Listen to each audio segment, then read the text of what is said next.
Hello friends, welcome to one more mini vlog. Saturday almost ಇನ್ನು evening ನಾನು ಬರೋಷ್ಟರಲ್ಲಿ ಮಕ್ಕಳು ರೆಡಿನೇ ಇದ್ರಲ್ವ, ಬೆಳಗ್ಗೆನೇ ತಲೆ ಸ್ನಾನ ಮಾಡಿಕೊಂಡು.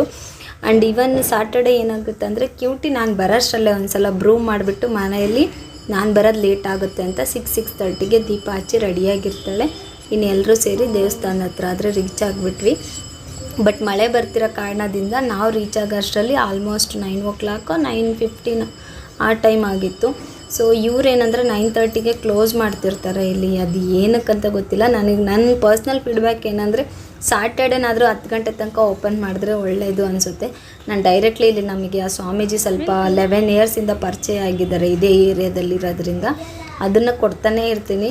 ಬಟ್ ನಾನು 9:30 ಕ್ಲೋಸ್ ಮಾಡಿದ್ರು ಒಬ್ಬರು ಇಬ್ಬರು ಬಂದು ಹೋಗ್ತಾರೆ. ಅದನ್ನೆಲ್ಲ ಕ್ಲಿಯರ್ ಮಾಡಿ ಹೋಗೋಷ್ಟರಲ್ಲಿ 10 ಆಗೇ ಬಿಡುತ್ತೆ ನನಗೆ ಅಂತ ಅವ್ರು ಹೇಳ್ತಾರೆ. ದೆನ್ ಇಲ್ಲಿ ಒಂದು 4 ಆಟೋಗಳಿಗೆ ಒಂದೇ ಸಲ ಪೂಜೆ ಮಾಡಿಸ್ತಿದ್ರು.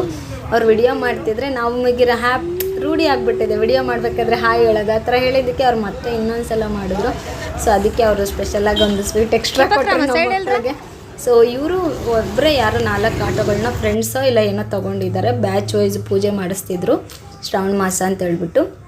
ಈ ಶ್ರಾವಣ ಮಾಸ ಸ್ಪೆಷಲಾಗಿ ಆಂಜನೇಯ ಸ್ವಾಮಿ, ಹಾಗೆಯೇ ಎದುರುಗಡೆ ದೊಡ್ಡಮ್ಮನ ದೇವಸ್ಥಾನ ಆ್ಯಂಡ್ ನವಗ್ರಹ ಟೆಂಪಲ್ಲು, ಎವ್ರಿಥಿಂಗ್ ಲೈಟಿಂಗ್ಸ್ ಇದೆ.